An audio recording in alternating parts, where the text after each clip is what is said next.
मैं ऐसे कुछ लोगों से मिली जो बताते हैं कि गंगा किनारे लक्ष्मण झूला के पास वो भजन गाती थी। उस समय वेटिकन से उनके खिलाफ एक पत्र जारी हुआ था कि एक क्रिश्चियन महिला भारत में हिंदुइज्म फैला रही है।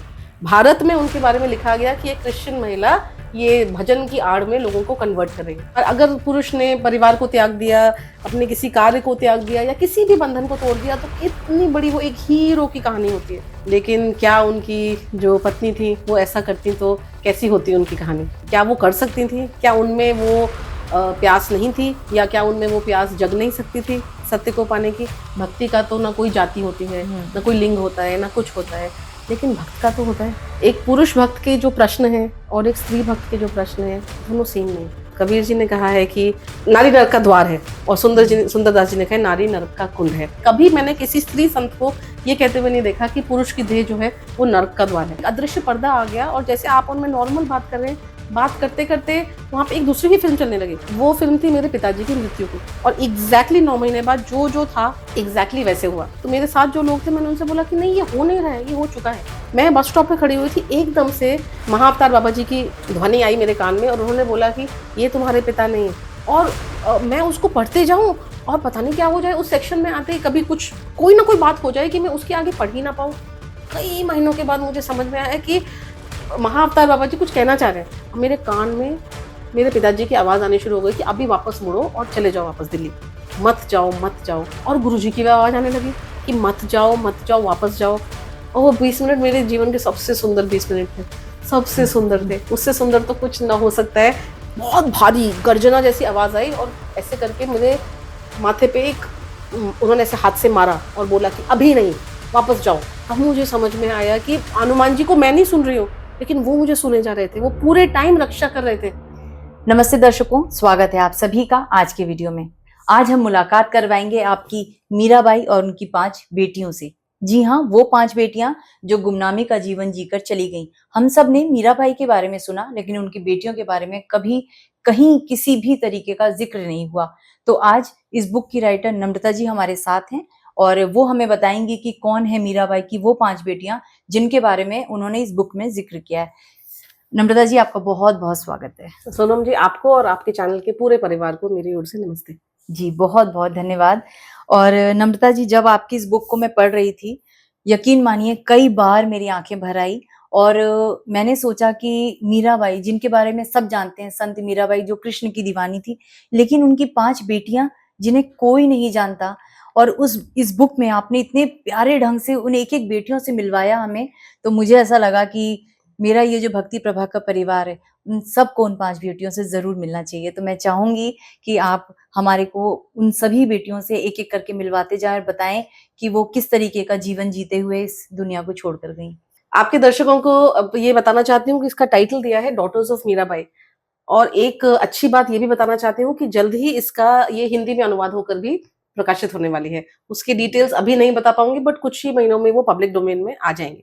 तो डॉटर्स ऑफ मीराबाई एक रूपक के तौर पर एक सिंबॉलिक टाइटल है कि मीराबाई जी का नाम तो हम सब ने किसी न किसी रूप में सुना है। चाहे उनके संदर्भ को हम गहराई से जानते हो या ना जानते हो, हमने नाम तो सुना है।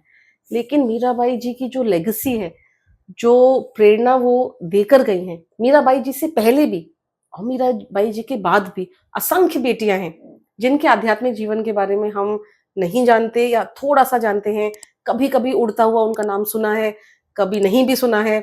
कुछ अपने ही किसी ट्रेडिशन में खो गई, कुछ का ट्रेडिशन ही खो गया, कुछ की समाधियों पे मैं गई तो समाधि नहीं मिली, कुछ के कविताएं नहीं मिली, आधी मिली, फटी हुई मिली। तो ये छोटा सा प्रयास है कि ऐसी कुछ बेटियां जो सागर में बूंद के बराबर है, उनका नाम आपके सामने ला सकूं। मीराबाई की बेटियां तो आप भी हैं, मैं भी हूँ, हमारे आसपास सभी हैं। छोटा सा प्रयास है कि हम उन विभूतियों को, उनके शब्दों को, उनकी ध्वनि को और उनकी प्रतिध्वनि को खोने न दें। तो इसमें जैसे हम पंच महाभूत से हमारा निर्माण होता है और पंच महाभूत में हम विलीन हो जाते हैं, तो इस किताब में भी 5 चैप्टर्स हैं। उन 5 तत्व और 5 चैप्टर्स। तो पहला अध्याय है वो संत सहजोबाई जी के बारे में है। इसमें हमने 300 साल के इतिहास को कवर करने की छोटी सी कोशिश की है। तो संत सहजोबाई दिल्ली की बेटी थी, वो दिल्ली की संत थी। और ये एक थोड़ी सी अफसोस वाली बात होती है कि दिल्ली में ही लोग संत सहजोबाई को नहीं जानते। जी जैसे मेड़ता को मीराबाई जी से हम बिल्कुल, मीराबाई और मेड़ता साथ में नाम लेते हैं, पर सहजोबाई जी और दिल्ली का नाम हम साथ में नहीं लेते। और जब मैं सहजोबाई जी की खोज में चांदनी चौक की मोहल्ला दसान की उस गली में पहुंची और महंत घनश्याम दास जी से मिली, मैंने उनसे ये पूछा कि ऐसा क्यों हो गया कि हम संत सहजोबाई जी का नाम दिल्ली में नहीं जानते। तो उन्होंने, बहुत बूढ़े थे वो, उस समय वो उतना सुन भी नहीं पाते थे, उन्होंने मुझे देखा और बोला कि दिल्ली में हम पैसे की ध्वनि को बहुत जोर से सुनते हैं, हाँ उस ध्वनि में सब खो जाता है। तो जी, बोले कि चांदनी चौक में लोग कारोबार के लिए आते हैं, चांदनी चौक में लोग समाधि को देखने नहीं आते। हम उनकी समाधि पे ही थे जहां हम बात कर रहे थे, और उन्होंने बहुत, थोड़े आंसू भी थे उनकी आंखों में, और वो बहुत मतलब मुझे इस बात की खुशी है कि मैं उन्हें थोड़ी सी खुशी दे पाई। वो खुश भी थे। अब तो वो इस दुनिया में नहीं है, किताब के आने से पहले ही वो दुनिया छोड़ के चले गए, नहीं तो ये किताब उनके हाथों में देती तो मुझे बहुत बहुत अच्छा लगता। पर उन्होंने बोला कि ये ध्वनि सुनना बंद करेंगे तब तो और ध्वनियां सुन पाएंगे। तो कितनी पहला खूबसूरत। अध्याय संत सहजोबाई जी के बारे में है, जो हमको ये तो याद है कि नादिर शाह का इन्वेजन हुआ था। नादिर शाह ने जिस समय आक्रमण किया था दिल्ली में, उस समय संत सहजोबाई दिल्ली में ही रहती थी। यहाँ रह के उन्होंने अपना एक बड़ा-सा ग्रंथ जिसका नाम सहज प्रकाश है, उसकी रचना की, और 2 छोटे ग्रंथों की रचना भी करी। तो संत सहजोबाई जी का नाम बहुत सारे ट्रेडिशंस में से चला गया। चरणदास जी इनके गुरु थे। आज चरणदासी संप्रदाय भी बहुत छोटा-सा रह गया है। ये एक वैष्णव संप्रदाय है। इसकी 52 गद्दियाँ होती थीं, अब 2-3 से ज़्यादा नहीं है। ये सहजोबाई जी का नाम और मीराबाई जी का नाम, 2 लोगों का नाम संत साहित्य में बराबर लिया जाता है।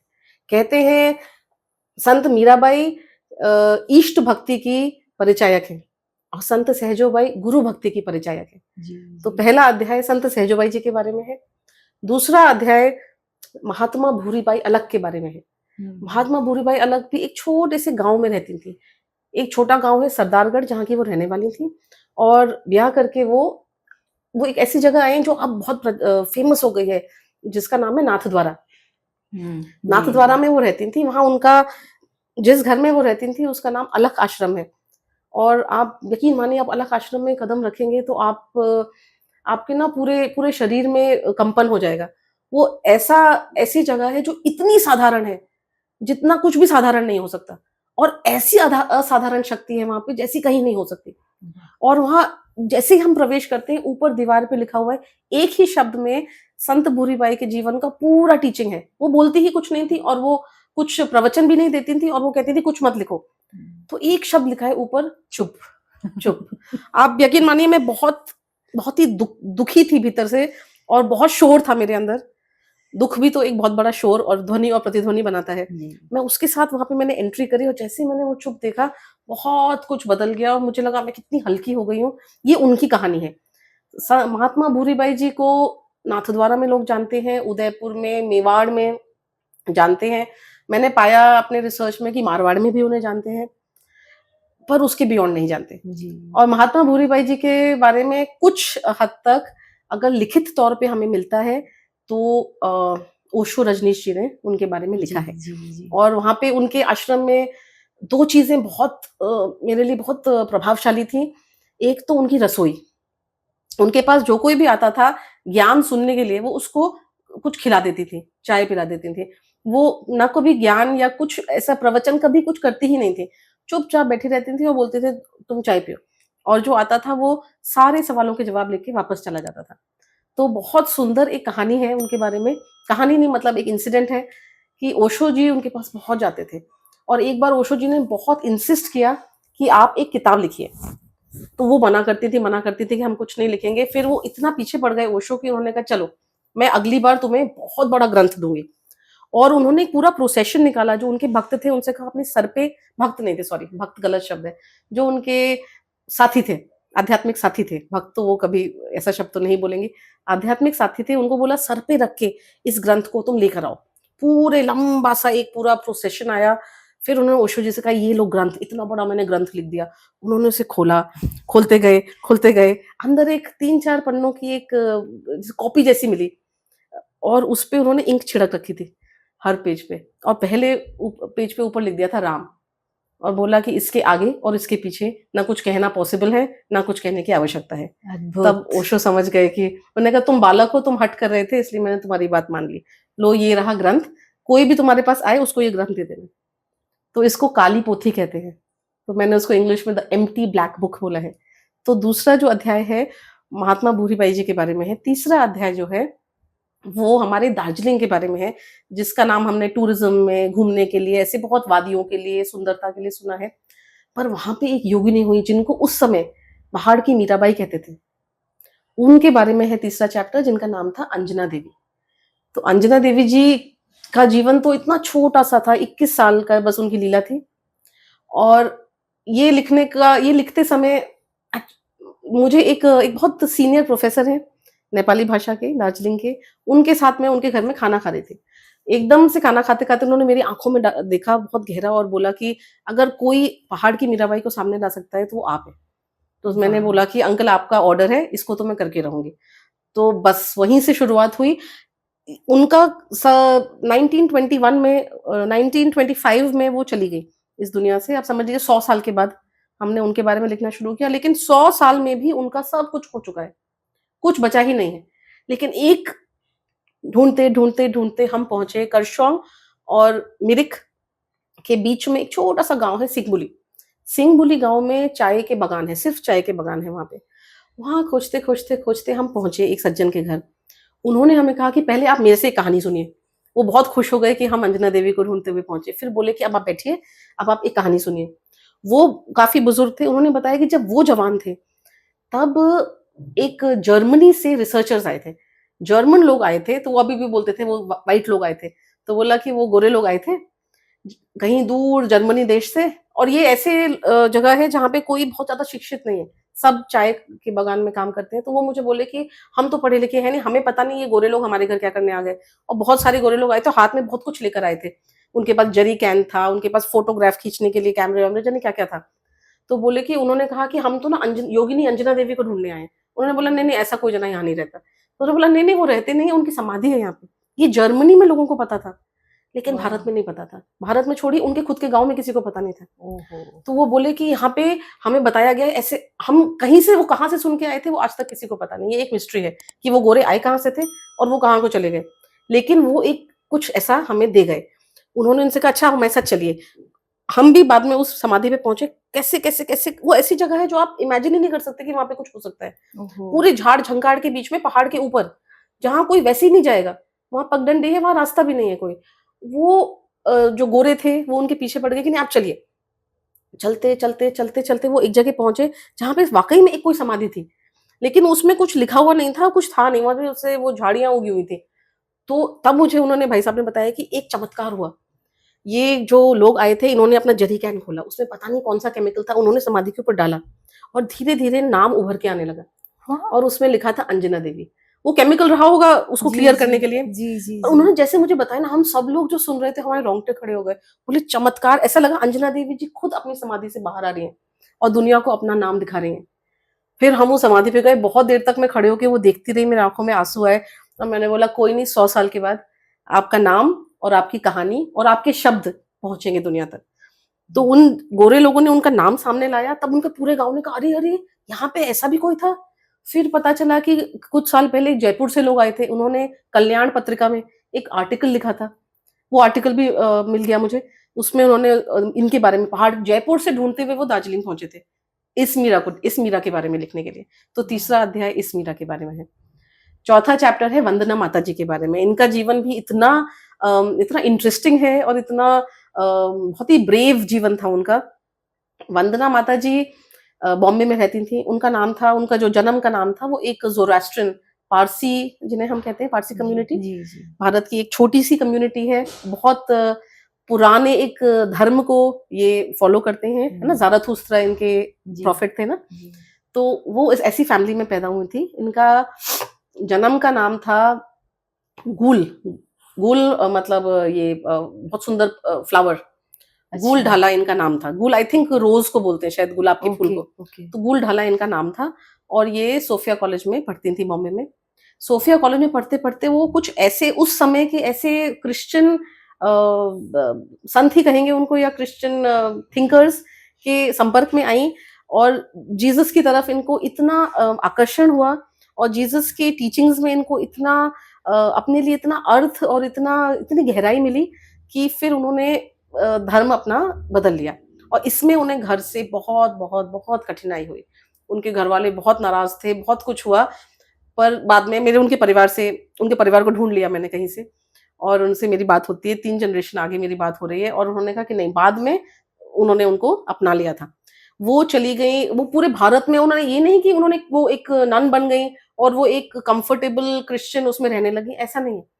उन्होंने वो क्रिश्चियन वाला जो एनवायरनमेंट था, कॉन्वेंट वाला, उन्होंने उसको भी रिजेक्ट कर दिया। उन्होंने बोला कि नहीं, ये मुझे बहुत बांध रहा है। वो किसी भी चीज से बंधने को तैयार ही नहीं थी और उन्होंने किसी भी धर्म को छोड़ा नहीं, ना ही ज़ोरास्ट्रियन धर्म को छोड़ा, उसकी टीचिंग्स को छोड़ा, ना ही क्रिश्चियन टीचिंग्स को छोड़ा, ना ही इस्लामिक टीचिंग्स को छोड़ा, ना हिंदू टीचिंग्स को छोड़ा, ना बुद्धिस्ट टीचिंग्स को छोड़ा। वो सारे धर्मों के संभाव को लेकर चलती थी और उनको फिर ये क्रिश्चियनिटी में कन्वर्ट होके भी ऐसा नहीं है कि उनको अपने सारे सवालों के जवाब मिल गए। फिर उन्होंने यात्रा शुरू करी। वो पहुंच गई ऋषिकेश और शिवानंद आश्रम से जुड़ी रहीं, बहुत लंबे समय तक शिवानंद आश्रम से जुड़ी रहीं और उन्होंने काफी कष्ट सह के एक आश्रम बनाया। जय हरिखाल एक पहाड़ में जगह है ऊपर, लैंसडाउन के ऊपर, लैंसडाउन बहुत फेमस हो गया है अभी, जी, उसके ऊपर जी। जय हरिखाल एक छोटा सा गांव है, वहां पे उन्होंने अपना आश्रम बनाया और उनको जब वो सर्दियों में ऋषिकेश में रहती थी और गर्मियों में जय हरिखाल में रहती थी। और ऋषिकेश में बताते हैं लोग, मैं ऐसे कुछ लोगों से मिली जो बताते हैं कि गंगा किनारे लक्ष्मण झूला के पास वो भजन गाती थी। अब वो भजन कोई किसी धर्म के भजन नहीं होते थे, वो ईश्वर के भजन होते थे। उसमें क्रिश्चियन भजन भी होते थे, हिंदू भजन भी होते थे। ऐसे भजनों को क्या हिंदू और क्या क्रिश्चियन बोलना, पर वो ऐसे भजन वहां पे गाती थी और उन्होंने बहुत सारी पुस्तकें लिखी। आज उनका नाम बहुत कम लोग जानते हैं, क्रिश्चियन ट्रेडिशन में भी बहुत कम लोग जानते हैं और ट्रेडिशन में तो हम छोड़ ही दें।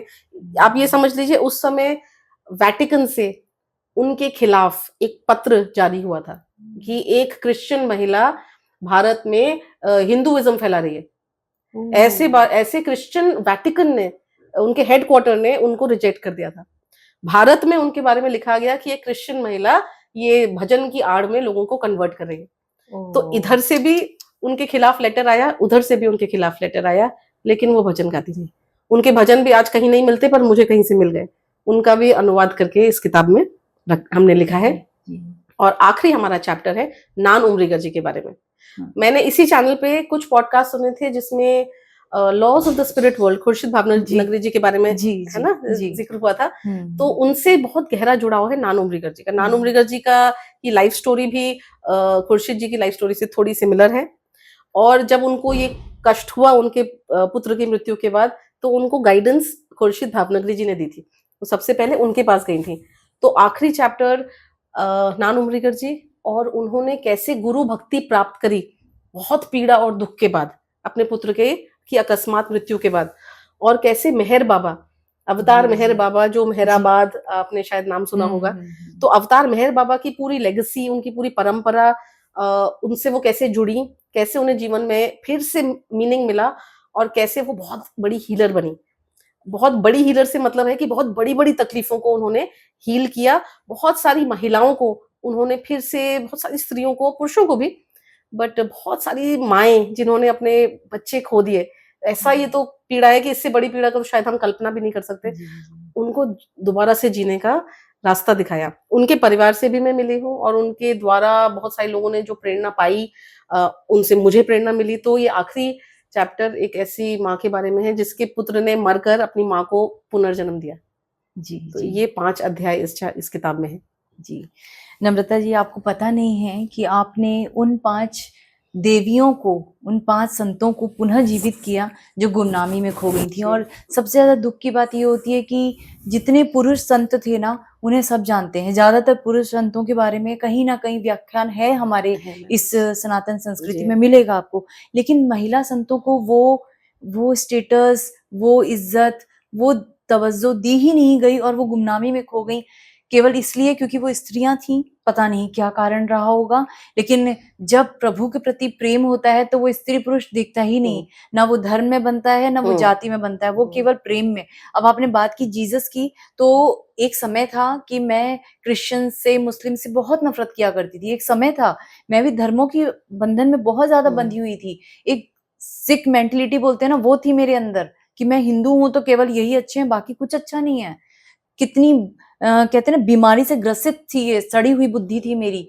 और अब मैं जब देखती हूँ ना कि संतों को, भगवान के प्रेम को आप किसी चीज में बांध नहीं सकते, वो केवल दिल जानता है और केवल वो प्रेम समझता है जी, है ना। और आपने ट्रस्ट कीजिए, जब इस बुक को पढ़ रही थी तो मैं हर रोज जब सोने से पहले इस बुक को पढ़ रही थी तो मैं ये सोचती थी कि इस व्यक्ति ने इनको ढूंढने में कितनी मेहनत की, क्योंकि आप एक एक जगह गई, उनके परिवारों से मिली उस गांव में, और वो मतलब मैं उसको विजुअलाइज करती थी। तो आप क्योंकि एक प्रोफेसर हैं, दिल्ली यूनिवर्सिटी में पढ़ा रही हैं, आपका परिवार है, आप सब कुछ छोड़कर रिसर्च के लिए जा रही हैं, आपको आपके परिवार की अनुमति मिली होगी, नहीं मिली होगी, कैसे आपने सब कुछ किया होगा। मैंने जब अपने आप को आपके स्थान पर रखा तो मुझे लगा कि मैं अगर ये काम करने पर आती तो शायद मैं कर नहीं पाती पूरा, जो आपने बहुत सुंदर कार्य किया है। और मैं तो यही बोलूंगी कि अगर आप सबको संतों की जीवनी में थोड़ा भी इंटरेस्ट है तो नम्रता जी ने अपने आप को अपने तरफ से 5 बेटियों के बारे में बहुत सुंदर तरीके से बताया, लेकिन और गहराई से अगर उन्हें जानना है और पढ़ना, उन्हें महसूस करना है, तो इस बुक के एक एक शब्द आपके दिल में उतरेंगे। मतलब मैंने जब इन्हें पढ़ा, बस एक ऐड करूंगी, उनकी कविताएं जो खो गई हैं या खोने वाली हैं या आधी तो खो चुकी हैं, उन कविताओं को अगर आपने ट्रांसलेट किया है जी, आपने, वो मेरे लिए बहुत जरूरी चीज है कि मैं चली जाऊंगी, कुछ साल बाद सब कुछ हो जाएगा, पर उनकी कविताएं जो मुझे लोगों की डायरी के पन्नों में मिली, जो फट गए थे, अब कम से कम इसमें है, इस किताब में तो है, लोगों तक पहुंच तो जाएंगे, वो शब्द ना खो जाएं। ये भी एक थोड़ा सा एक प्रयास रहा है कि शब्द हम बचा लें, क्योंकि शब्द में संसार होता है, शब्द में स्मृति होती है, शब्द में ही सत्य होता है। अच्छा नम्रता जी, मैंने एक चीज और महसूस की इस किताब को पढ़ते हुए कि इसमें से कुछ ऐसी संत थी जिनको परिवार के द्वारा, समाज के द्वारा किसी न किसी बंधन में बंधकर बहुत ज्यादा प्रताड़ना सहनी पड़ी, या उनके जीवन में बहुत सारे कष्ट रहे। तो क्या एक महिला को आध्यात्म में उतरने की, आध्यात्म में जाने के लिए जरूरी है कि इतना कष्ट सहना पड़े? ऐसा क्योंकि ज्यादातर मैं देखती हूँ ना कि महिलाओं को कहीं ना कहीं बंधन में बांधा जाता है। तो ये महिलाओं के साथ ऐसा क्यों हमारे समाज ने कर दिया कि पुरुष को हर चीज की छूट है, लेकिन महिलाएं चाहकर भी अपनी उड़ान नहीं भर पाती? बहुत सुंदर आपने प्रश्न पूछा है, और इस प्रश्न में एक और प्रश्न सम्मिलित है कि अगर इन बंधनों को, कैसे भी बंधन हो, सामाजिक सरोकार के बंधन हो, पारिवारिक बंधन हो, कैसे भी बंधन हो, अगर उन बंधनों को तोड़ के एक पुरुष अपनी यात्रा पे निकलता है तो कितनी सुंदर मानी जाती है वो यात्रा। जी जी जी। सिद्धार्थ गौतम एकदम रात को उठ के निकल सकते थे, लेकिन क्या उनकी जो पत्नी थी वो ऐसा करती तो कैसी होती उनकी कहानी जी। क्या वो कर सकती थी? क्या उनमें वो प्यास नहीं थी, या क्या उनमें वो प्यास जग नहीं सकती थी सत्य को पाने की? तो हमारा, अगर पुरुष ने परिवार को त्याग दिया, अपने किसी कार्य को त्याग दिया, या किसी भी बंधन को तोड़ दिया, तो कितनी बड़ी वो एक हीरो की कहानी होती है, जो बहुत सुंदर है, उसमें कुछ भी खराब नहीं है, बहुत सुंदर कहानी है। लेकिन स्त्रियां कितने बंधनों को तोड़ पाती हैं, और अगर तोड़ देंगी तो कैसी कहानी होगी उनकी। मीराबाई जी के बारे में रिसर्च करते हुए मैंने एक और रिसर्चर की किताब में पढ़ा, जो कि मेड़ता गई, उन्होंने बहुत सारी म्यूजिक की रिकॉर्डिंग्स करी कि मीराबाई जी को आज कौन गाता है, कौन गा रहा है उनको, कौन उन्हें याद कर रहा है। तो उन्होंने वहां पे ये पाया कि उनका जो क्लैन है, जो राठौड़ है, वो मतलब राजपूत परंपरा में भी कई बार उनको ऐसा मिला, हर बार नहीं पर कई बार उनको ऐसा मिला कि लोग मीराबाई को अच्छा नहीं मानते, उनकी इस बात को अच्छा नहीं मानते कि पारिवारिक जिम्मेदारियों को छोड़ के वो चली गई। अगर मीराबाई जी को ही आज भी उनके बारे में लोग ऐसा कहते हैं कि वो एक आइडियल वाइफ नहीं थी, वो एक अच्छी बहू नहीं थी, वो ऐसा उन्हें नहीं करना चाहिए था, या फिर वो उनको इसलिए याद नहीं करते कहीं आज हमारी स्त्रियां एक गलत एग्जाम्पल ना उनको मिल जाए। तो कहते हैं कि आज हम मीराबाई जी का नाम नहीं लेते क्योंकि उन्होंने ये कुछ अच्छा नहीं किया था। तो बंधन तोड़ के हम औरों का नाम तो क्या लें जिनका नाम हम नहीं जानते, हम तो मीराबाई जी की ही बात कर लें। तो अगर स्त्री बंधन को तोड़ती है, आपने थोड़ी देर पहले कहा ना कि हम किसी धर्म को अच्छा मानते थे, किसी को बुरा, तो शायद ये हमें रिचुअल्स में जो फंसाया जाता है या हम जिन रिचुअल्स में फंस जाते हैं, हम रिचुअल को ही सत्य मान लेते हैं कि बिल्कुल। हमने कोई कर्म कांड किया या कोई भी ऐसी क्रिया की तो सत्य उसी में है, ईश्वर उसी में है, और रिचुअल्स में ही हम बंधते जाते हैं। जी। तो स्त्रियां तो कितनी रिचुअल्स में बंधी हुई हैं, हुँ, धर्म के भी हुँ। हों, चाहे परिवार के हों, चाहे समाज के हों, उन रिचुअल्स में बंधे रहेंगे तो फिर सत्य तक तो मतलब पॉसिबल ही नहीं है ना, पहुँच ही नहीं सकते ना। तो स्त्रियों को तो तोड़ने की भी किसी चीज़ बंधन को तोड़ने की भी आज़ादी नहीं है, और तोड़ दें तो 500 साल बाद भी हर जना तो नहीं, पर कई लोगों का ऐसा मानना है कि मीरा का नाम नहीं लेना चाहिए। उन्हें माफ़ नहीं किया गया। मतलब आज कहीं ऐसा ना हो कि हमारे घर की स्त्रियाँ भी ऐसे हाँ, जी, प्रेरणा जी। ले लें और चल दें, हुँ। कहीं ये सब करने लगें। तो अगर आज भी हम ऐसी बात कर रहे हैं तो फिर हम और क्या ही बात कर सकते हैं, जी, जी, है जी। ना? बहुत। तो ये स्त्री को हमेशा ही कष्ट सहना पड़ेगा, इसका जवाब मुझे लगता है कि आप और हम नहीं, पर हम समाज को सबको मिलकर, सोचना जी, हम चाहिए। सबको मिलकर इसका जवाब ढूँढना पड़ेगा कि ऐसा हुँ। क्यों है कि ये सारी स्टोरीज़ में कुछ ना कुछ टूटने का, कुछ ना कुछ छूटने का, कुछ ना कुछ खोने की ही ध्वनि सुनाई देती है। हुँ, हुँ, ये बहुत ही हैप्पी स्टोरीज़ क्यों नहीं है? ये हुँ। स्टोरीज़ इतनी सैड स्टोरीज़ क्यों हैं? मैं हर बार मन में गौतम बुद्धा के बारे में सोच रही थी कि उनकी स्टोरी बहुत ऐसी सैड स्टोरी नहीं है। हुँ। उनकी स्टोरी बहुत ग्लोरियस स्टोरी है, उसमें बहुत ग्लोरी है, उसमें बहुत हीरोइज़्म है, उसमें उसमें बहुत स्पेक्टिकल है। लेकिन हमारी इन स्टोरीज़ में हमेशा कोई कुछ छूट रहा है, कहीं कुछ टूट रहा है, तो कहीं न कहीं शायद अध्यात्म को समझने के लिए हमें उसकी वो जो पूरा एक ग्लैमर उसके आस-पास बन जाता है, उससे भी आगे सोचने की ज़रूरत है। हुँ, मैंने हुँ। इसको इंग्लिश में एवरीडे स्पिरिचुअलिटी कहा है, जिसको हम दैनिक आध्यात्मिकता कह सकते हैं। स्त्रियों के जीवन में दैनिक आध्यात्मिकता होती है। हुँ। एक बार मेरी किसी से चर्चा हो रही थी कि क्या, अब आप ऐसे सोचिए कि कहते हैं कि मेडिटेट करने के लिए, ध्यान करने के लिए योगी तपस्या करते हैं हिमालय में। वो इन कंदराओं में करते हैं, उन गुफाओं में करते हैं। आप मुझे बताइए कि आज कितनी स्त्रियाँ गुफाओं में जाएँगी तो सुरक्षित होंगी? जी। कंदराओं में तो लोग जी। रील्स बनाने के लिए पहुँच गए हैं। हुँ, हुँ। रात में कंदराओं में रुक पाएँगी? वो अकेली रुक पाएँगी? क्या हमारा ही समाज उनको सेफ्टी दे पाएगा? हम जानवर आके अटैक करेंगे उसकी बात नहीं कर रहे हैं। क्या मनुष्य से ही हमारे मनुष्य फ्री हैं, सेफ हैं? तो क्या स्त्रियाँ कंदराओं में जाके तपस्या कर सकती हैं? और अगर वो कंदराओं में जाके तपस्या नहीं कर रही हैं, तो क्या वो कोई तपस्या नहीं कर रही हैं? क्या वो अपने विवाह के जीवन में, अपने पारिवारिक जीवन में, अपने सामाजिक जीवन में, अपने प्रोफ़ेशनल जीवन में, हर जीवन के हर पड़ाव पे वो तपस्या नहीं कर रही है? तो क्या तपस्या कंदराओं में ही होती है? क्या जी, तपस्या जी। किचन में नहीं होती? मैंने एक बार किसी से कहा था कि क्या आलू का पराठा बनाते हुए मुझे ईश्वर के दर्शन नहीं हो सकते? क्या उसके लिए मुझे किसी एक पोस्चर में बैठ के या किसी एक धर्म का आइडेंटिटी बना के या ऐसा कुछ रिचुअल करके ही करना पड़ेगा? तो ये जो दैनिक आध्यात्म है, ये हम रिकॉग्नाइज़ नहीं करते। इसीलिए शायद जो आपने कहा ना स्टोरीज़ कहाँ चली गई उनकी, शायद यहीं चली गई कि हमको एक बड़ी स्टोरी चाहिए, हमें छोटी-छोटी स्टोरीज़ नहीं चाहिए। हुँ। और वो उस चक्कर में, बड़े के चक्कर में, वो इंग्लिश में कहते हैं ना कि we are missing the trees for the wood. तो वो हुँ। कहीं न कहीं वो बड़े के चक्कर में जो है, छोटी-छोटी स्टोरीज़ जो छोटी हैं नहीं, हमने हाँ। छोटा उनको समझ लिया जी, है, जी, जी। वो खो गई। जी। तो ये मुझे लगता है कि समाज को बहुत जवाब देना पड़ेगा इसके बारे में कि हमारा समाज बहुत दोषी है। बहुत सारी महिलाएँ अपने पंख इसलिए काट देती हैं कि उन्हें पारिवारिक स्वीकृति नहीं मिलती। वो बहुत सारे बंधनों में बंधी जी। हुई है, उसके साथ इतने रिश्ते हैं। पुरुष को हर चीज़ की आज़ादी है, लेकिन अभी भी हमारा समाज इतना, आज हम एआई के ज़माने में होते हुए भी कहते हैं कि विमेन को बिल्कुल इक्वालिटी मिल गई है, लेकिन नहीं। अगर आप आध्यात्मिक पॉइंट ऑफ व्यू जी। से देखेंगे तो आध्यात्मिक पॉइंट ऑफ व्यू से स्त्रियों को अभी भी आज़ादी नहीं मिली है। हुँ। बहुत चीज़ों का बंधन है उन्हें। और आपने बहुत सुंदर एक बात कही कि आध्यात्म केवल आँख बंद करके एक पोस्चर में बैठने का मतलब ही ध्यान करना नहीं है। ध्यान हम चलते-फिरते उस प्रभु के साथ उसकी याद में भी वही हमारा ध्यान है। बहुत सुंदर ढंग से आपने चीज़ों को समझाया नम्रता जी, मतलब हैट्स ऑफ टू यू। मैं इसी में एक ही बस बात जोड़ना चाह रही थी कि देखिए, भक्ति का तो जैसे सोनम जी ने कहा कि भक्ति का तो ना कोई जाति होती है, ना हुँ, कोई लिंग होता है, ना कुछ होता है, लेकिन भक्त का तो होता है। हुँ, एक पुरुष भक्त के जो प्रश्न हैं और एक स्त्री भक्त के जो प्रश्न हैं, दोनों सेम नहीं है। नहीं होते। उनका उत्तर ज़रूर सेम होगा, क्योंकि उत्तर तो वहीं से आ रहा है, लेकिन वो उत्तर आता कैसे है आप तक, वो अलग-अलग होता है।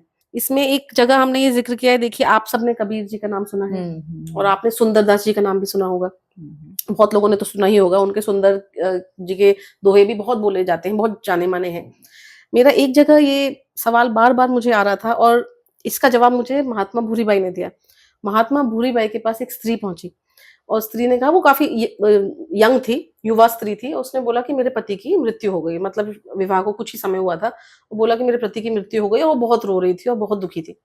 तो भूरीबाई ने उसे देखा और बोला कि क्या तू अपने पति से सच्चा प्रेम करती थी? तो बोला हाँ। तो बोला कि लो, अब तो शरीर का बंधन ही नहीं, अब तो तुम्हारा प्रेम बिल्कुल दिव्य प्रेम हो गया, खूब प्रेम करो, तुमसे अच्छी कोई पत्नी नहीं, उससे अच्छा कोई पति नहीं।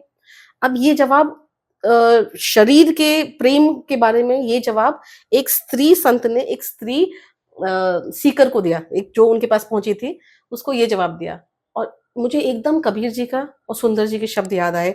कबीर जी ने कहा है कि नारी नरक का द्वार है, और सुंदरदास जी ने कहा नारी नरक का कुंड है। और उसके आगे नारी निंदा करके सुंदर जी के दोहों में पूरा एक सेक्शन है नारी निंदा का, जिसमें नारी के शरीर के एक एक अंग को नरक का कुंड बताया गया है। जी, जी। उसके उदर में, उसके हाथ में, उसके माथे में, उस शरीर के एक एक अंग में नरक है।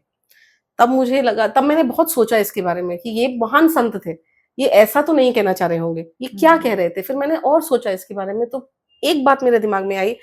देखिए, जो जैसा सवाल स्टूडेंट पूछेगा टीचर वैसा ही जवाब देगा। उनके पास जो स्टूडेंट थे उनमें नारियां नहीं थी, उनमें सिर्फ पुरुष थे। अगर कोई नारी सीकर होती तो वो ऐसा जवाब कभी नहीं देते। ये मैं जान रही हूँ कि वो पुरुषों को इस भोग से दूर करना चाहते थे, तो इसीलिए उस लोगों को भोग के रास्ते से हटाने के लिए, योग के रास्ते पे लाने के लिए उनको बता रहे थे कि भोग विलास कितना खराब है, कि वो नरक है, कोई नरक का द्वार है। लेकिन जिस चीज को नरक का द्वार बताया गया वो स्त्री की देह है। अगर स्त्री भी उनसे प्रश्न पूछ रही होती तो वो ऐसा जवाब नहीं देते। कभी मैंने किसी स्त्री संत को ये कहते हुए नहीं देखा कि पुरुष की देह जो है वो नरक का द्वार है, कभी भी नहीं कहा। संत महात्मा भूरीबाई ने इसका अलग ही जवाब दिया कि अब तो देह है ही नहीं, देह से कोई प्रॉब्लम नहीं है, पुरुष की देह खराब नहीं है, स्त्री की देह भी नरक नहीं है, लेकिन अब देह के आगे भी एक प्यार होता है। यही बात शायद सुंदरदास जी कहना चाह रहे थे, शायद कबीरदास जी कहना चाह रहे थे, पर कैसे कहा उन्होंने। तो क्या स्त्री संतों को तो छोड़िए, क्या स्त्री सीकर को क्या कहेंगे हिंदी में, मेरे को शब्द नहीं आ रहा, क्या स्त्री भी पहुंची थी सवाल पूछने। तो हमारे इतिहास में पुरुष टीचर भी हैं और पुरुष स्टूडेंट भी हैं, हाँ। लेकिन स्त्री टीचर भी नहीं है और स्त्री स्टूडेंट भी नहीं है। जी, जी। तो क्या मैंने उसमें लिखा था कि यत पिंडे तत् ब्रह्मांडे, तो क्या स्त्री का शरीर पिंड नहीं है? क्या वो सिर्फ पुरुष का ही शरीर पिंड है और स्त्री का तो नरक का द्वार है? तो थोड़ा हमें इस पे सोचने की जरूरत है। ये किताब बहुत सारे ऐसे प्रश्न खड़े करती है इस समाज के लिए और हम सबके जीवन के लिए, जिस पर हमें विचार करना बनता है। क्योंकि हमने बहुत सारी चीजों को बहुत लाइटली लिया कि अरे इसने कहा तो क्या फर्क पड़ता है, लेकिन अगर आप उसकी गहराई में जाओ तो जैसे आपने सुंदरदास जी और कबीर के दोहों के बारे में समझाया कि कहने का मोटिव कुछ और था, शब्दों का हेर फेर कुछ और कह गया और समझने वाले ने कुछ और समझ लिया। बस वही बात है कि हम अगर अपनी इसको थोड़ा सा इसके अपने चक्षुओं को खोलें तो हमें चीजों को समझ में आएगा कि ना तो स्त्री छोटी थी ना पुरुष छोटे थे, लेकिन हमने क्योंकि स्त्रियों को तो कभी एक वैल्यू के वो सिस्टम में रखा ही नहीं, तो हमने उनको नरक का द्वार कह दिया। लेकिन हम ये भूल गए कि इस धरती पर लाने वाली वही स्त्री है, और तुम्हें तुम्हारे जो हम कहते हैं जिसको कि आपका परिवार आगे बढ़ाने वाली जो आपको संतान देती है वो भी स्त्री है। हर कोई स्त्री, आप एक परिवार देखिए जहाँ स्त्री ना हो वो परिवार कितना बिखरा हुआ दिखता है। स्त्री से सब कुछ है लेकिन हम उसी स्त्री की कभी केयर ही नहीं क्या करते। उदाहरण देने के लिए स्त्री की देह को ये बोलना मतलब आवश्यक था? क्या इसी उदाहरण को किसी और तरह से दिया जा सकता था कि भोग ही नरक का द्वार है? मैं तो ना पुरुष की देह को आप नरक बताइए ना स्त्री की देह को नरक बताइए, क्योंकि दोनों ही नरक नहीं है। ये मत बताइए, आप ये कह दीजिए कि तुम्हारी वासना नरक का द्वार है, तुम्हारा जो भोग है वो नरक का कुंड है। आप ऐसा भी तो हम बता सकते थे ना। तो क्या हमारी भाषा बदल सकती थी अगर क्योंकि संत भी तो इस दुनिया संसार में ही रह रहे थे ना। तो मैं तो बस बार बार ये कह रही हूँ कि क्या स्त्रियां उनसे अगर सवाल पूछती तो वो कोई और उदाहरण देते, शायद इस बात को शायद किसी और तरह से कहते। अब स्त्रियां पढ़ भी रही हैं, घर से निकल भी रही हैं, सवाल भी पूछ रही हैं, तो वो ये भी पूछेंगे, भाषा को भी वो एनालाइज तो करेंगे। जी। अच्छा नम्रता जी, आपने इस बुक में कहीं ना कहीं ऐसा लिखा कि इस बुक को लिखते हुए आपकी खुद की इनर हीलिंग हो गई, वो कैसे हुआ? वो तो इतने सारे अनुभव है, लेकिन कहीं ना कहीं इस किताब की शुरुआत तो 2015 में हो गई थी। 2015 में मैंने अपना शोध किया था क्रिश्चियन विमेन मिस्टिक्स के ऊपर, जो इंग्लैंड की क्रिश्चियन संत थी, उन पे मैंने काम किया था। उन पे काम करते-करते एक जिज्ञासा आई थी कि हमारी बहुत सारी संत हैं जो हम जिनको बारे में नहीं जान रहे। शायद किसी दिन उनका नाम सामने आ सके, और वो जिज्ञासा सब दैनिक उसमें वो चली गई, वो कहीं छुप गई। थोड़े टाइम के लिए सो गई, पीएचडी हो गई और चीज़ें चलती रहीं। 2020 में मैं वो कोविड के समय हम सब लोग इंटरनेट पे हमेशा रहते थे, तो मैं वो पढ़ रही थी हिंदवी की वेबसाइट में सहजोबाई जी का बानी के क्या एक दोहा आया। वो पढ़ते ही वो जो जिज्ञासा सो गई थी, वो जग गई, और मुझे लगा हे भगवान, मैं 5 साल से सो रही थी, ये मैंने क्या किया? और बस वहीं से खोज शुरू हुई। और उसी समय बहुत सारे आध्यात्मिक अनुभव हुए, बहुत सारे पीड़ाएँ थीं, हुईं, और वहाँ से ना ये दोनों यात्राएँ जुड़ती चली गईं। मेरी अपनी छोटी-सी यात्रा और संतों की कृपा। इन संतों ने ही मार्ग दिखाया है, इन्होंने हर हर चीज़ को जोड़ा है। कहाँ से कोई एकदम से मदद करने आ गया, कहाँ से कोई, आपने पूछा ना मैं कहाँ-कहाँ जा रही थी, मैं किसी बजट के बिना, कोई इसमें स्पॉन्सरशिप नहीं थी, कोई ये स्पॉन्सर्ड प्रोजेक्ट नहीं था।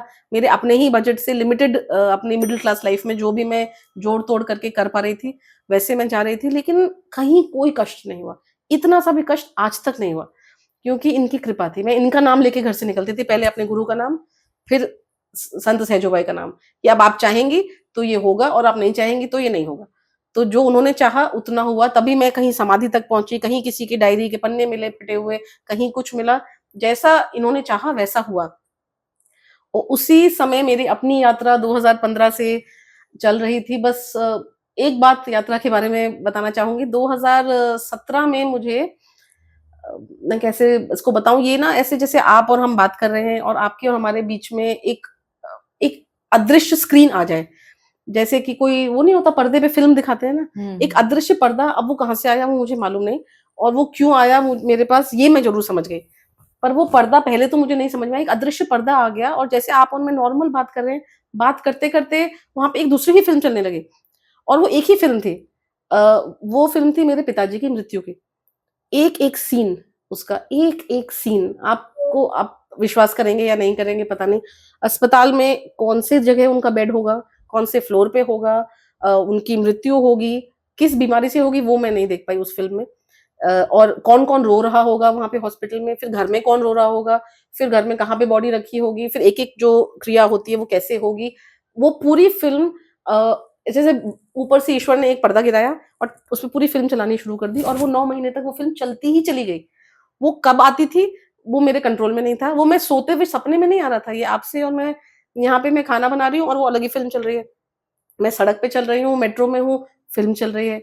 तो वो फ़िल्म चलने लगी, और वो फ़िल्म पहले मान लीजिए हफ़्ते में 1 बार आती थी, तो फिर वो हफ़्ते में 2 बार आने लगी। ऐसे करके इंटेंसिटी उसकी और फ्रीक्वेंसी बढ़ती गई। तो वो इतनी ज़्यादा बढ़ती गई कि पहले तो मुझे लगा कि सपना था, और जबकि मेरे पिताजी बीमार भी नहीं थे और कोई ऐसे मृत्यु की कोई बात भी नहीं थी। फिर मुझे लगा कि ये ऐसे सपना है, फिर पता चला कि नहीं वो ऐसा नहीं है, क्योंकि अब वो ज़्यादा ही हो रहा था, और मैंने किसी को नहीं बताया, मुझे लगा मैं पागल हो रही हूँ, और मुझे लगा ये मेरे साथ हो क्या रहा है। लेकिन मेरे पिताजी भी, मैं तो मानूँगी कि कुछ संत कृपा से ही थे, वो हमेशा ही मृत्यु के बारे में, शरीर और आत्मा के अलग होने के बारे में, वो बहुत ऐसे हमको, वो अलग ही किसी प्रकार के इंसान थे। वो ऐसे इंसान थे कि वो मृत्यु को बहुत पसंद करते थे, और वो हमेशा बोलते रहते थे कब कब कब मृत्यु आ जाए, और कोई भी मरता था तो वो उसको बहुत अच्छा एक रिलीज़ मानते थे, कि कितना बड़ा देखो उसको फ्रीडम मिल गई, और ऐसे अलग टाइप से ही मृत्यु से ऑब्सेस्ड थे वो। उनको ना बूढ़े होने से कोई वो था, वो हमेशा से बूढ़ा होना चाहते थे, और वो हमेशा से मरना चाहते थे, और वो कोई भी मरता था तो वो मुझे हमेशा वहाँ लेके जाते थे, और बोलते थे कि अब देखो मृत्यु को सोचो, कितनी बढ़िया चीज़ है, और क्या-क्या मृत्यु के बाद हमें मिल सकता है, और हम कितने फ्री हो सकते हैं। तो फाइनली मैंने कहा मुझे इन्हीं को बता देना चाहिए। वो बहुत मज़ाक करते थे, उनका मेरा कुछ अलग ही टाइप का रिलेशनशिप था। तो मैंने कहा कि भाई आपका तो टिकट कट गया। मैंने ऐसे ही बोला उनसे भी, तुम्हारा तो टिकट कटने वाला है, क्योंकि वो फ़िल्म मुझे दिख गई। हम लोग बहुत दोस्तों की तरह बात करते थे, पिता-पुत्री जैसा कुछ भी नहीं था। तो वो बोले कि सच में? मैंने कहा कट गई, मेरे पास बहुत वो आ रहा है। वो इतने खुश हो गए, आप यकीन मानिए वो इतने खुश हो गए, ऐसा लग रहा था मुझे कि अब वो पार्टी करने लगेंगे, खुशी के मारे। वाह, वाह, वाह, वाह! मैं तो चला। फिर उन्होंने मुझे देखा कि मेरे आँखों में आँसू थे, फिर बोले, "अब वो तो तुम्हारी प्रॉब्लम है, अब तुम सीखोगी, अब तुम सीखो।" अब वो हमेशा मज़ाक करते थे मुझसे, और मैं भी उनसे मज़ाक करती थी। तो बोले कि, "अब आया हूँ पहाड़ के नीचे, अब पता चलेगा तुम्हें, अब सीखो।" फिर उन्होंने देखा कि मैं फिर भी रो ही रही हूँ, तो बोले, "अच्छा ठीक है, रुको।" फिर वो गए, फिर एक किताब ले आए मेरे लिए। खुर्शीद भावनगरी की लॉज ऑफ द अच्छा। Spirit world. और जी। मैंने कुछ नहीं सुना था इस किताब के बारे में, मुझे कुछ पता नहीं था। और आपको यकीन मानिए मैं स्पिरिट कम्युनिकेशन को मानती थी कि एक फ्रॉड चीज़ है, ऐसा कुछ भी नहीं होता है, ये ऐसी दिखावे की बात है। तो उन्होंने मुझे एक किताब लाके दे दी मेरे हाथों में और बोला कि इसको पढ़ो। मैंने उसका टाइटल पढ़ा, आगे-पीछे पढ़ा। ओह! मैंने कहा तुम मेरी तैयारी करा रहे हो? तो फिर हँसने लगे, बोले कर लो तैयारी क्योंकि मेरे बिना रह नहीं पाओगे। तो फिर मैं उसको लेके घर गई और फिर मैंने सोचा कि नहीं मैं इसे नहीं पढ़ूँगी। मुझे ऐसा लगा कि अगर मैंने इसे पढ़ा तो वो फ़िल्म एकदम सच हो जाएगी। हाँ। इस डर से मैंने उसको नहीं पढ़ा, लेकिन वो मेरे पीछे पड़ गए। हर थोड़ी देर में एक मैसेज आए, पढ़ लिया? पढ़ लिया? तब मैं समझ गई कि अब ठीक है, इसे पढ़ ही लेना चाहिए। और जब मैंने उसे पढ़ा तो मुझे समझ में आ गया कि ये फ़िल्म वाक़ई में सच है। और एग्ज़ैक्टली 9 महीने बाद जो था, एग्ज़ैक्टली वैसे हुआ। वो मुझे पता भी चल गया कि वो होने वाला था और जब वो हो रहा था, तो मेरे साथ जो लोग थे मैंने उनसे बोला कि नहीं ये हो नहीं रहा है, ये हो चुका है। तो मुझे उस दिन समझ में आया कि डेथ में ना ही कोई सरप्राइज़ होता है और ना ही कुछ एक्सीडेंटल होता है। और जो यूनिवर्स है वो इतना काइंड है, वो हमें इतना प्यार करता है कि वो भगवान हमें इतना प्यार करते हैं कि क्योंकि मेरी आत्मा तो उनके बिना जी पाना मेरे लिए संभव नहीं है, आज भी संभव नहीं है। लेकिन वो ईश्वर इतने दयालु हैं कि वो फ़िल्म पहले ही दिखा देते हैं कि क्योंकि डेथ हमें सबसे पहले शॉक करता है। चाहे किसी बहुत प्रौढ़ इंसान की भी मृत्यु हो जाए तो हमको एक शॉक लगता है कि जिसको हम देख रहे थे अब हम उसको देख नहीं पाएँगे। जिस उसके कोई भी सेंसेस से हम उसको अब नहीं ना उसको स्मेल कर पाएँगे, ना सुन पाएँगे, तो हम सब लोग शॉक में चले जाते हैं। और मुझे लगा कि इसमें मुझे ऐसा लगा कि यूनिवर्स इतना काइंड है, इतना ज़्यादा प्यार करते हैं भगवान हमको कि वो हमको पहले बता रहे हैं कि सिर्फ़ टाइम के डायमेंशंस का फ़र्क है। अभी तुम स्थूल में चल रही हो तो तुम्हें बहुत शॉक लगेगा, लेकिन सूक्ष्म में अगर होती तो तुम्हें पता चलता कि इससे सहज तो कुछ है ही नहीं। तो मेरे पिताजी बहुत सूक्ष्म में चलते थे इसलिए वो हँसते रहते थे और उन्हें बहुत मज़ा आता था कि अरे यार मृत्यु आ जाए तो फिर मैं आगे का काम करूँ। तो वो मतलब वो तो बहुत ही अजीब कुछ मस्त मौला थे वो। तो फिर मुझे समझ में आया कि यूनिवर्स ने इतना प्यार किया है मुझे और मुझे इतना बड़ा गिफ्ट दिया है। ये तो इतना इससे बड़ा गिफ्ट क्या होगा कि उन्होंने मुझे वो फ़िल्म दिखा दी। लेकिन मेरे को मेरी किसी बात पे किसी ने भी विश्वास नहीं किया और सबको लगा कि मैं डिप्रेशन में चली गई हूँ और मैं बेवकूफ़ी की बातें कर रही हूँ। तो मैं फिर बहुत चुप रही।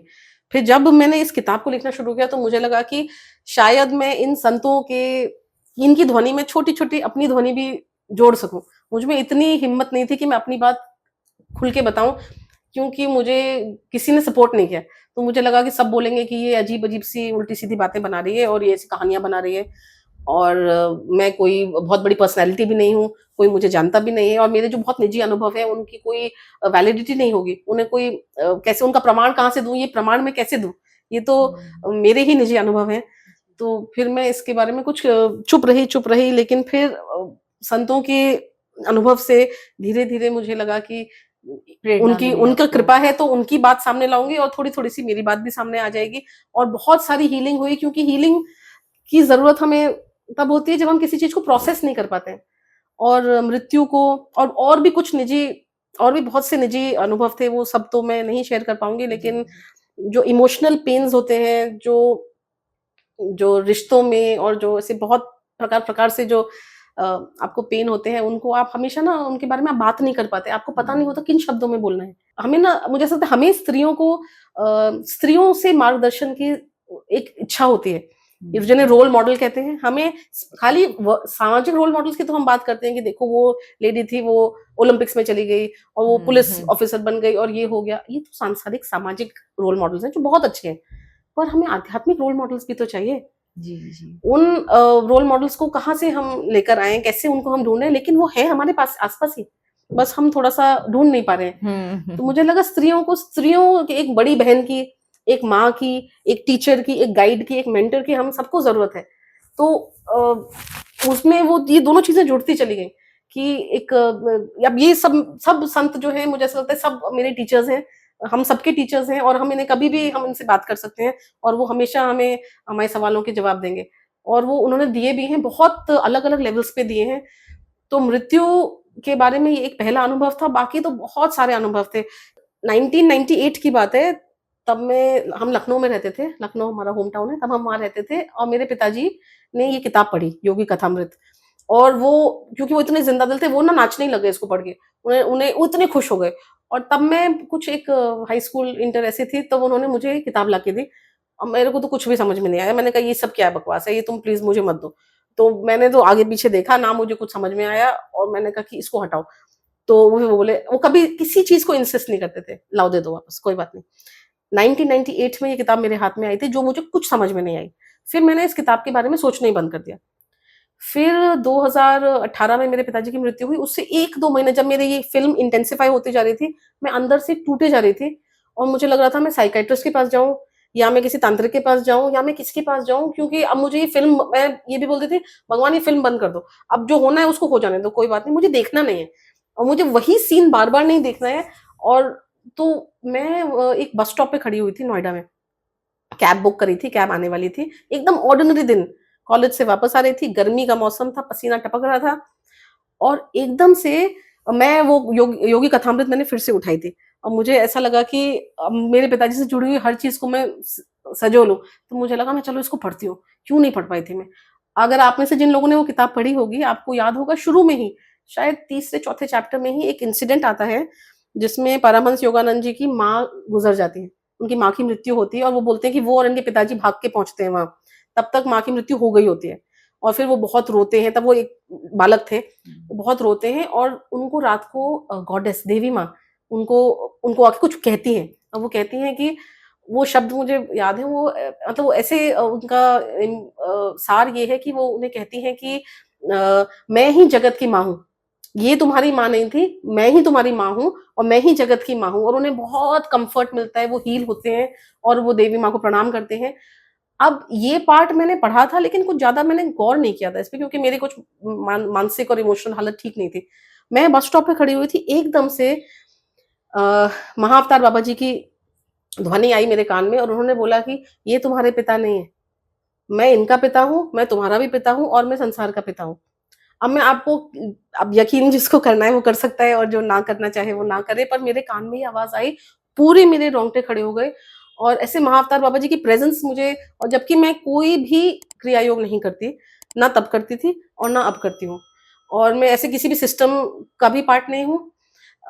महाअवतार बाबा जी को मैंने पुकारा भी नहीं था, वो मैं बस ये कहना चाह रही थी दर्शकों को कि मैंने तो ना किसी को पुकारा भी नहीं था, और फिर भी यूनिवर्स, फिर भी संत, फिर भी महापुरुष, फिर भी ईश्वर इतने ज्यादा काइंड है, आप ना भी बुलाइए तो भी वो आपके पास आते हैं, आप उन्हें रिजेक्ट कर दीजिए तो भी वो आपके पास आते हैं। जब आपको माँ की जरूरत होती है तो माँ बन के आते हैं, जब पिता की जरूरत होती है वो पिता बन के आते हैं, और एग्जैक्टली वही शब्द थे।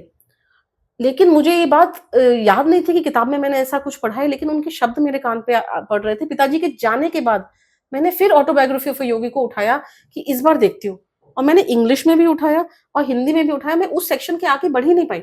हर बार वो किताब मुझे रोक दे, जबकि वो इतनी सुंदर किताब है कि उसे कौन ही बंद कर सकता है, और मैं उसको पढ़ते जाऊं और पता नहीं क्या हो जाए, उस सेक्शन में आते ही कभी कुछ, कोई ना कोई बात हो जाए कि मैं उसके आगे पढ़ ही ना पाऊं। कई महीनों के बाद मुझे समझ में आया कि महाअवतार बाबा जी कुछ कहना चाह रहे हैं। फिर मैंने उन पेजेस को पढ़ा और तब मुझे याद आया कि ये कई महीनों पहले मेरे साथ ऐसा इंसिडेंट हुआ था कि ऐसी ही बात उन्होंने कही थी। तो फिर तो प्रणाम करने के अलावा कोई और हम क्या कर विकल्प सकते नहीं हैं? था। क्या इतना ज्यादा काइंड है कि जब आपको जो सुनना है वो आपको तब वो सुनाएंगे, जब आपको जो देखना है वो आपको दिखाएंगे। बस शायद हम ही तैयार नहीं होते, राइट। लेकिन वो हमें बहुत प्यार करते हैं, अलग अलग रूप में आके प्यार करते हैं। हुँ। और सभी संत एक हैं, और सभी महापुरुष महास्त्रियां, सब ये महाविभूतियां, ये सब एक ही हैं, अलग अलग रूप में हमारे पास आते हैं। तो शायद हमें कई बार माँ के रूप में, बहन के रूप में, एक टीचर के रूप में उनकी जरूरत है। तो हमने जैसे इस किताब में कुछ ध्वनियों को एकत्रित किया कि हम इस रूप में भी तो उन तक पहुंचे। कितनी सुंदर आपकी जर्नी रही है, और आपको पता नहीं है कि आपके पिता के रूप में आपको एक गुरु मिले थे, जी जी बिल्कुल। जो आपको तैयार करवा रहे थे। जिस जर्नी पे आज आप जी चल रहे हो, वो उसकी तैयारी आपको करवा कर गए थे। और प्रभु ईश्वर वो तो हमेशा ही दयालु है, बहुत बस दयालु, हमें पता नहीं चलता। हमें पता नहीं चलता। पता ये नहीं सबसे चलता। दुखद बात है कि वो जैसे अब मैं हूँ या आप हो, हमारा अपना एक परिवार है और हम अपने बच्चे से प्रेम करते हैं और उसको जाहिर करते हैं, और वो हमें रिजेक्ट करके चला जाए तो हमारे को कितना अंदर से दुख पहुंचता है। लेकिन उन्हें तो दुख भी नहीं पहुंचता, वो प्रेम करना बंद तो नहीं वो कर बंद देते ही हम, नहीं करते। बंद ही लेकिन नहीं हम करते। इंसान होने के बिल्कुल। नाते हमारा अहम इतना आ गया था कि तुमने नहीं किया, लो अब अगली बार से हम करेंगे ही नहीं। जी, पर वो तो कभी रोकते ही नहीं है। कभी हमारा अहम और कभी हमें अज्ञानता। मैं जी। किताब को लेके रख दिया कि भाई हमको ये सब नहीं पढ़ना, हमको ये हाँ, क्योंकि हाँ। हमें पता नहीं, वो अहम भी नहीं है, वो कुछ मूर्खता है जी, कि मूर्खता ही हाँ, है। लेकिन वो उसमें भी जैसे हम अपने बच्चे की मूर्खता पे हंस देते हैं, उसे प्यार करते हैं, वैसे ही वो हमें करते हैं कि अरे बिल्कुल। कोई नहीं, अब इसको समझ में नहीं आ रहा, जी, एक दिन जी। आएगा। तो वो इतना ज्यादा हमें प्यार करते हैं, फिर हम कौन सा प्रमाण मांगते हैं ईश्वर का, फिर हम आध्यात्मिक अनुभवों का भी कौन सा प्रमाण मांगने लगते हैं। और स्त्रियों स्त्रियों से क्यों प्रमाण मांगने लगते हैं, क्योंकि उनके तो अनुभव किसी से अलग तो नहीं होते, बस वो एक्सप्रेस नहीं कर पाती हैं। जैसे आपका पॉडकास्ट है, ये ऐसा एक अवसर दे रहा है कि आप फ्री होके, क्योंकि देखिए जजमेंट से सबको डर लगता है, कोई जज नहीं होना चाहता है, और रिजेक्शन से सबको डर लगता है, और स्त्रियों को जीवन में बहुत सारा जजमेंट और बहुत सारा रिजेक्शन फेस करना पड़ता है। बिल्कुल कैमरे पे आके बोलना भी कोई बहुत सहज बात नहीं होती है। और पब्लिक उसमें सोशल मीडिया पे भी हम देखते हैं कि कैसे कैसे कमेंट्स लोग लिख जी, देते हैं, बिल्कुल कैसे क्या क्या लिख देते हैं, आध्यात्मिक अनुभवों को भी लोग कैसे क्या क्या झुठला बहुत आसानी से कह देते हैं कि ये तुम्हारे मन की हाँ, कल्पना है, इनका या ये तुम्हारे या तुम सपने में तुमने देखा। तुम्हें कैसे पता कि ये मेरे मन की कल्पना है जी या मेरे साथ घटित एक घटना है? कई बार क्योंकि ऐसा मैंने ऑब्जर्व किया, पता मेरा नहीं तो सही है चैनल कि- है और मैं एक-एक वीडियो के एक-एक कमेंट को पढ़ती हूँ। तो जब मैं कमेंट्स को पढ़ती हूँ तो कई बार मुझे ऐसा लगता है कि कितना अज्ञान व्यक्ति है। अभी रिसेंटली मैंने एक नियर डेथ एक्सपीरियंस, एक गुजरात की एक बहन है, उन्होंने अपना नियर डेथ एक्सपीरियंस शेयर किया था कि मृत्यु के बाद उनको, उनकी आत्मा को जब दूत लेकर गए और उस दुनिया से जब वो वापस आई तो वहां से पृथ्वी को किस तरीके से देखा, आकाश गंगाएं कैसी दिख रही थी। उन्होंने पूरी अपनी जर्नी शेयर की कि मैं वेंटिलेटर पे थी। अब लोग क्वेश्चन कर रहे वेंटिलेटर पे कोई बोल नहीं सकता। उन्होंने पूरे वीडियो में कहीं ये नहीं कहा कि मैं वेंटिलेटर पे बोल रही थी। उन्होंने कहा वो पोर्टल खुला तो मैं उंगली से इशारा कर रही थी कि वो खुल गया। उसके लिए मुख का खुलना जरूरी नहीं, केवल इशारे से वो समझा रही थी। पर लोग जजमेंटल होकर सुनते हैं। हम ऐसे वीडियोस लेकर आते हैं ताकि आपके ये चक्षु खुले, द्वार खुले, आपके अंदर प्रवेशता मिले उस ज्ञान को, लेकिन लोग शायद ज्ञान लेना शायद चाहते ही एक नहीं। प्रयोजन ये भी है कि अगर आपको कोई अनुभव हो रहे हैं तो आप उसको डाउट मत कीजिए। आप अपने अनुभव को खुद को मत बोलिए कि वो झूठे हैं। आप डरिए मत, क्योंकि बहुत सारी आपकी बहनें हैं और बहुत सारे आपके भाई हैं जिनको ये अनुभव हो रहे हैं। तो हमें तभी तो कॉन्फिडेंस मिलता है ना। बच्चे भी तो ऐसे ही सीखते हैं। बच्चे नहीं पूछते यार कल मैंने ऐसे किया था, तो उसका दोस्त बोलता है हाँ मैंने भी किया था। तो दोनों को अपने अनुभव दोनों शेयर करते हैं। तो क्या हम अपने स्पिरिचुअल अनुभव, आध्यात्मिक अनुभव नहीं शेयर कर सकते? अब इनका प्रमाण तो देखिए है नहीं, इस तरह से नहीं हो सकता जैसे सांसारिक चीजों का प्रमाण होता है। लेकिन अगर मैंने कोई बात, मुझे कुछ अनुभव हुआ और आपको भी हुआ और हम सुनेंगे एक दूसरे को, तो हमारे बीच में एक रिश्ता जुड़ेगा और उससे मुझे भी एक आशा की किरण मिलेगी कि मैं गलत नहीं हूँ या गलत रास्ते पे नहीं हूँ या मैं पागल नहीं हो गई हूँ, और आपको भी मिलेगी।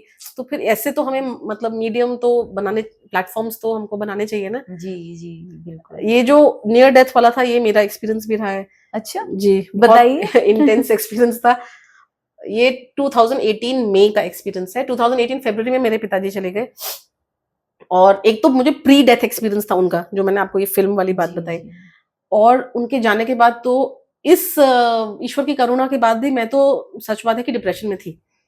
मैं इतना मुझे उन्होंने तैयार किया, फिर भी मैं कुछ तैयार हो नहीं पाई। मुझे इस बात का बहुत अब दुख तो था कि मैं मतलब इतना हेल्प कर रहे हैं, वो क्वेश्चन पेपर भी लीक कर दे रहे हैं भगवान जो है, फिर भी मैं उसको अटेम्प्ट ही नहीं कर पा रही हूँ। तो दुख पे अभी हम हो सकता है आगे दुख पे भी बात करें। तो दुख तो ऐसा एक बोझ होता है ना, जो आपको, मुझे लगता है अंधा भी बना देता है और बहरा भी बना देता है।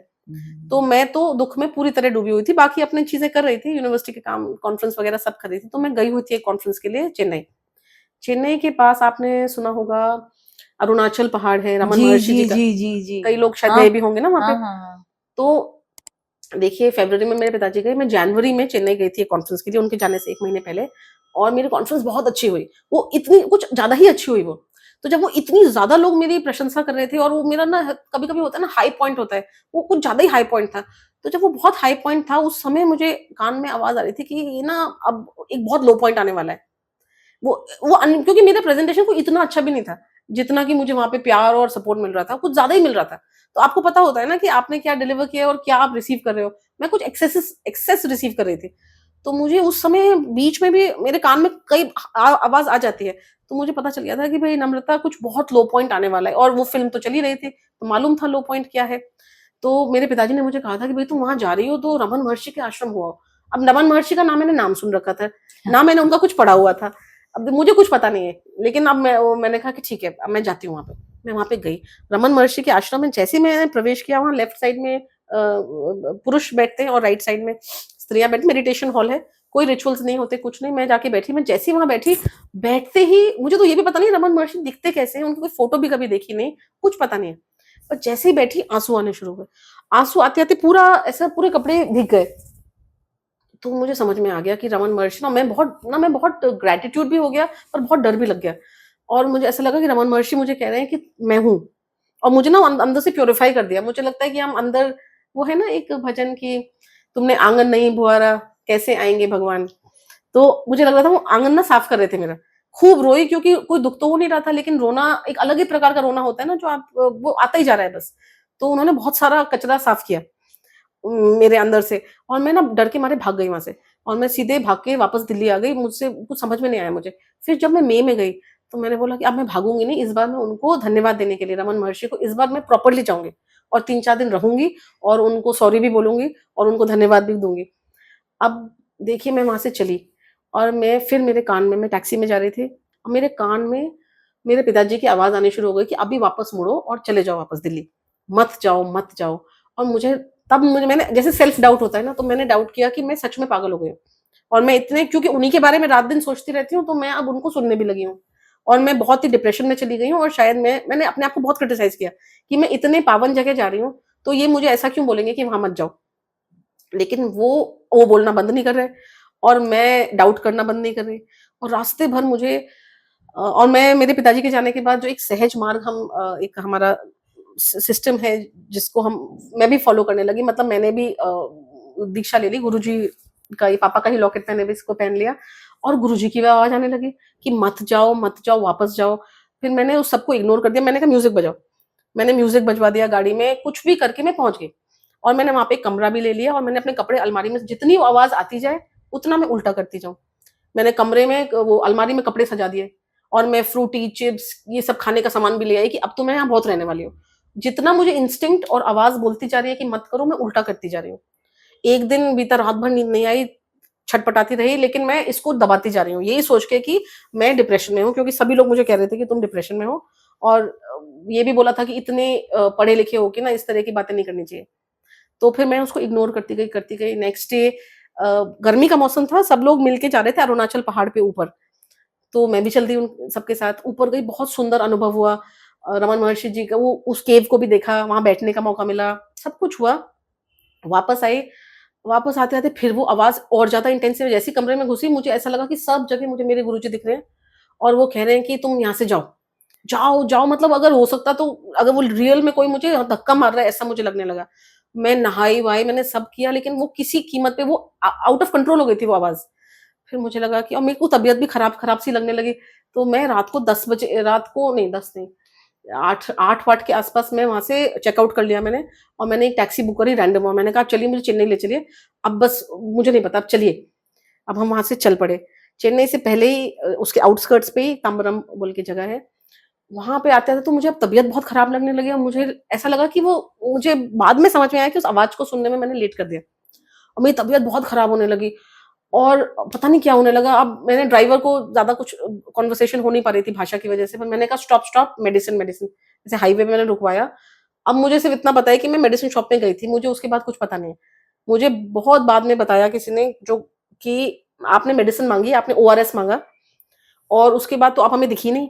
ये काउंटर से उधर से उसने कहा कि मैडम आपने ओआरएस मांगा, उसके बाद आप ही नहीं थी, जब तक मैंने ओआरएस उठाया आप ही नहीं थी। मैं चारों खाने चित्त होके बेहोश हो गई थी पूरी तरीके से, और 20 मिनट तक पूरी कॉन्शियसनेस से बाहर थी मैं।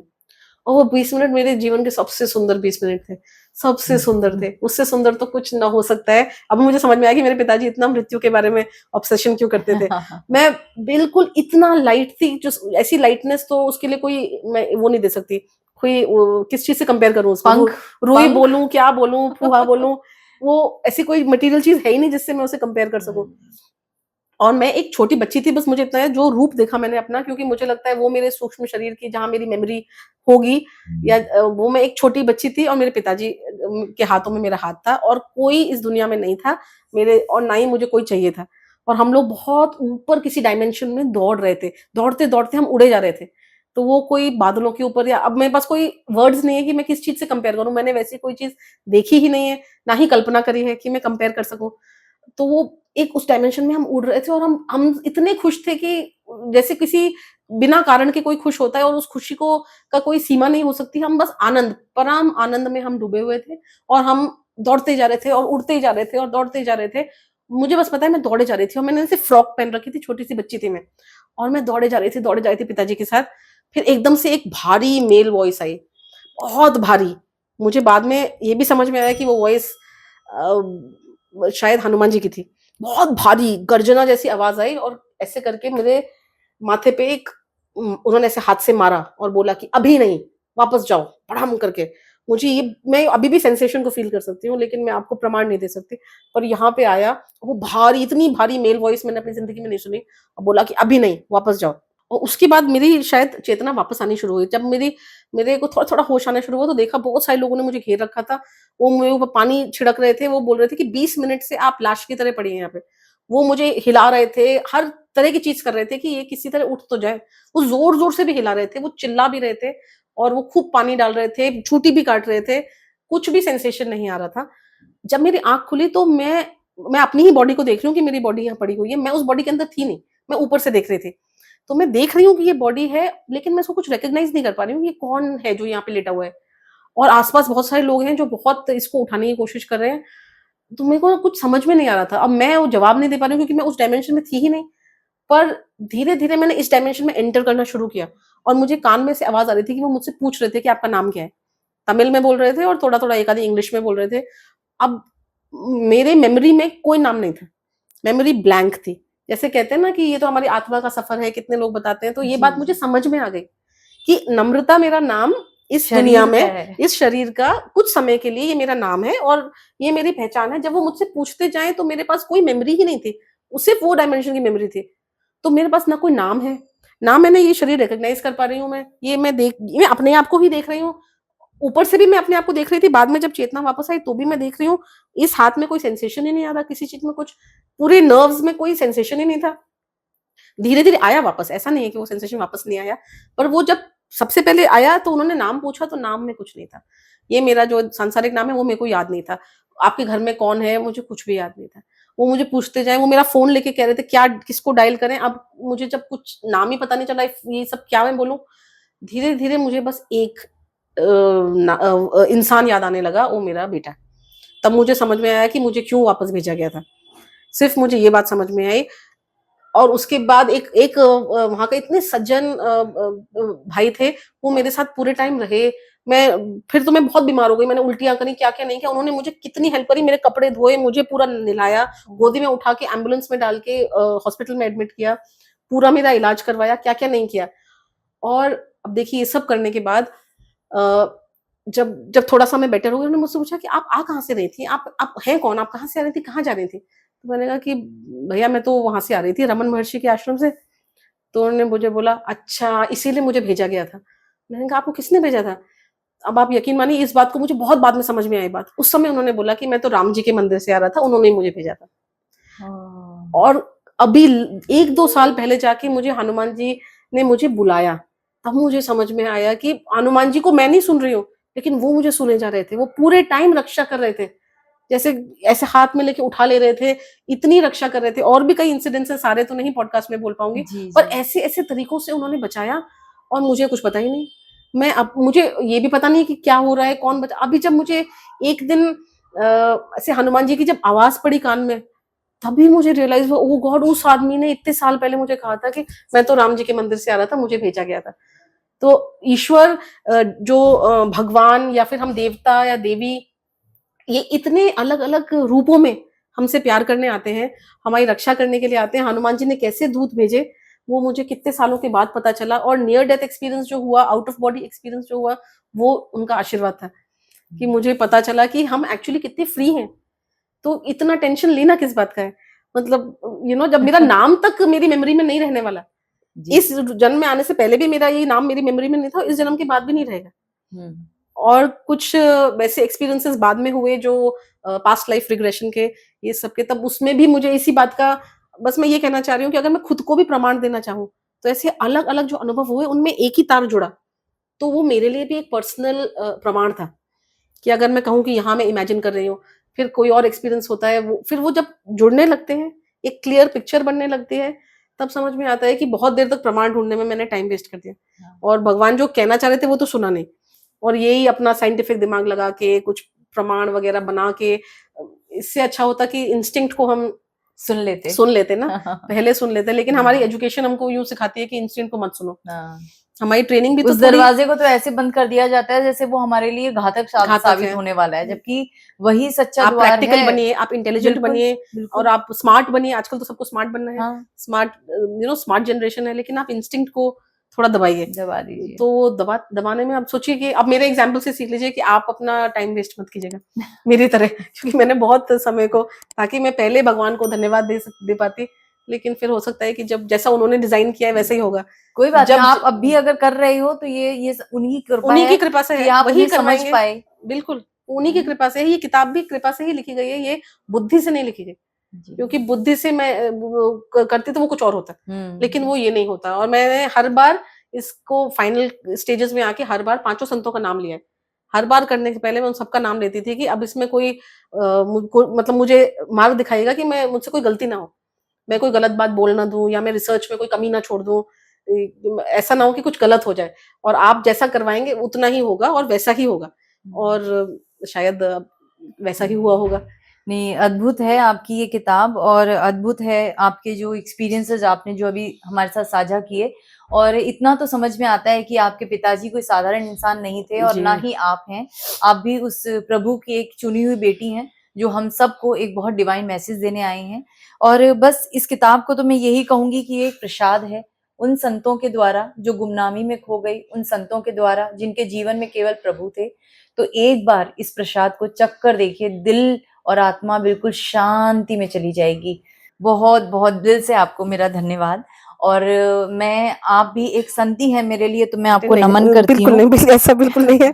सब संतों को प्रणाम है। जिन्होंने संतों को ढूंढ निकाला, वो एक साधारण स्त्री नहीं हो सकती, वो भी उसी लेवल की संत है, केवल इनकी स्टूडेंट हो बस। हाँ, तो इनकी स्टूडेंट बनना भी इनकी अनुमति ही है, इनकी आपको अनुमति है जी। तो ये आप एक समझ लीजिए कि इस जीवन में आपने एक हम सबको बहुत अमृत दिया है, और जो वाकई में इस अमृत को धारण करेंगे, उनका जीवन, जो कहते हैं ना कि मृत्यु के पार पहुंच जाएगा। अमृत यही करता है, हमें जीवित रखता है। ये किताब हमें जीवित रखेगी। बहुत बहुत धन्यवाद। बहुत दिल से आपका धन्यवाद, उन संतों का धन्यवाद, उस ईश्वर का धन्यवाद जो इस सत्संग के गवाह बने, जिनकी ऊर्जा और जिनकी अनुमति से आज हम ये सब कुछ कर पाए। आप सब भी अपना ध्यान रखिए, उस प्रभु से जुड़िए। बिल्कुल इस 5 तत्व के शरीर में कैद होने की कोशिश ना करें, आत्मा को उड़ने दें, और ऐसे संतों से जुड़ें, ऐसी वाणी पढ़ें, ताकि बहुत कुछ हमें समझ में आए कि आगे हमें किस दिशा में बढ़ना है। तो फिर मिलूंगी आपसे एक और नए वीडियो में, तब तक अपना ध्यान रखिए। धन्यवाद।